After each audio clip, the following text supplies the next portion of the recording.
नमस्कार, आप देख रहे हैं स्वतंत्र स्तंभ न्यूज़। सच्चाई देश की गलियों से। आइए डालते हैं नज़र आज की ताज़ा खबर पर।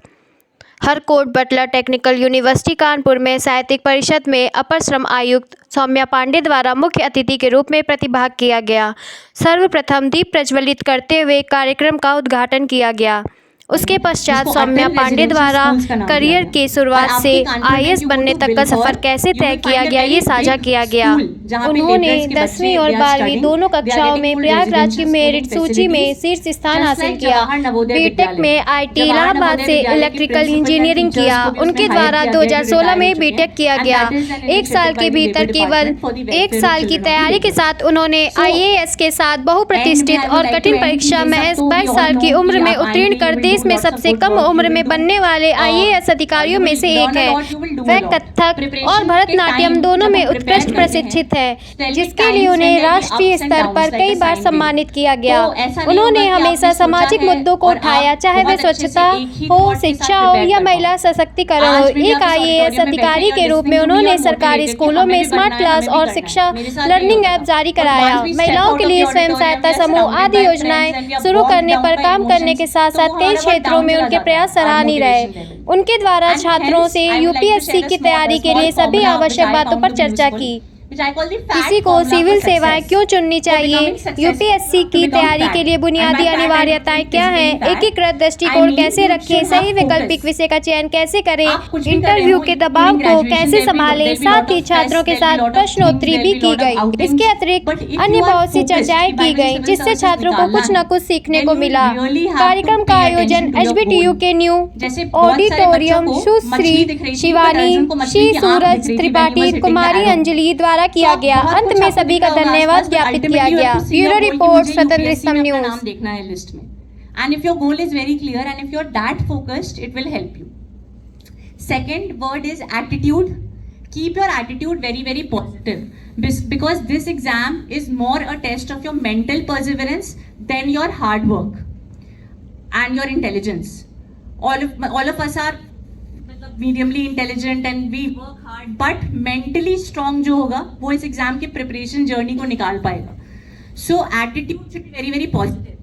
And third is thought process. Every minute that we sit here, thousands of thoughts हमारे अंदर आते हैं, positive and negative. It's our responsibility that we weed out negative thoughts and we plant positive thoughts.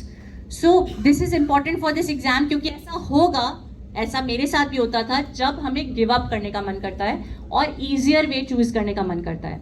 For example, I was getting a अच्छी खासी package का placement offer. For me the easier way was to take the placement and work, but my goal was civil services. तो I took a risk and I gave civil services. So you have to have focus and perseverance to prepare for this exam.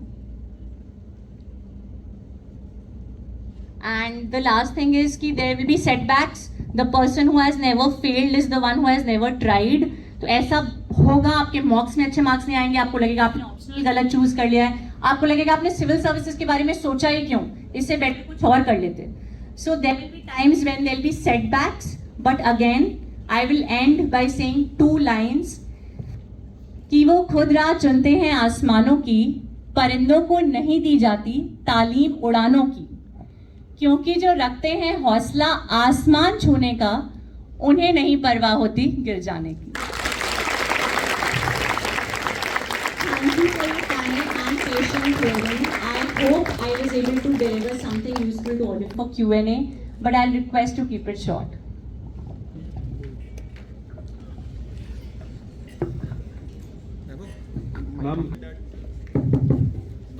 I'll request you to tell your name and batch or whatever you do. Good afternoon, ma'am. I am Arif Tripathi from 2nd BTech Plastic Technology. So my question is, as you said that you started your preparation in 2nd year and 3rd year of your college life, so how did you kept a balance between the academics of electrical engineering and the syllabus of civil services? Because I believe the electrical is a tough branch in itself. Thank you for the question, Aryan. नहीं होता है कि हम 24 घंटे पढ़ाई करते हैं, ऐसा नहीं होता कि हम मास बंक नहीं करते, ऐसा नहीं होता कि हम सेमेस्टर के लिए पूरे साल पढ़ते हैं, हम सेमेस्टर एग्जाम्स के एक रात पहले ही पढ़ते हैं. So all of us should this and accept this. we study before semester exams. We study the night before semester exam. 1 घंटे पहले पढ़ रहे हैं, आपस में पूछ के पढ़ रहे हैं. So that happens, and you have a lot of time at your disposal. And during college, you have a lot of free time also, which if you try and if you want to, you can utilize. So that's what I did. जो free time होता था before starting in the morning, evening में Saturdays, Sundays होते थे, जो छुट्टियाँ होती थी, and also जो भी मुझे फ्री टाइम मिल रहा है, I can cut short from any other maybe enjoyment trip and study, तो वो मैं यूज़ कर लेती थी. During graduation I will not से कि मेरी बहुत परफेक्ट प्रिपरेशन हुई थी. मैंने सिर्फ स्टार्ट किया था. Like for example, I started reading newspapers, I started reading NCERTs. My serious preparation happened after I graduated, और जो मैंने 1 साल पूरा प्रिपेयर किया, that was my serious preparation. But एक बैकग्राउंड बिल्ड कर लिया था during college time. I want to ask कि नेम पेमेंट पोजीशन के लिए सर्विसेज के पीछे जाना कितना ये स्ट्रॉन्ग पुश है या नहीं? आप बताइए इसका आंसर. आप बताओ इसका आंसर. चलो आप बताओ, नेम पेमेंट पोजीशन के लिए कितना स्ट्रॉन्ग पुश होगा किसी भी मेरे लिए चीज? तो है.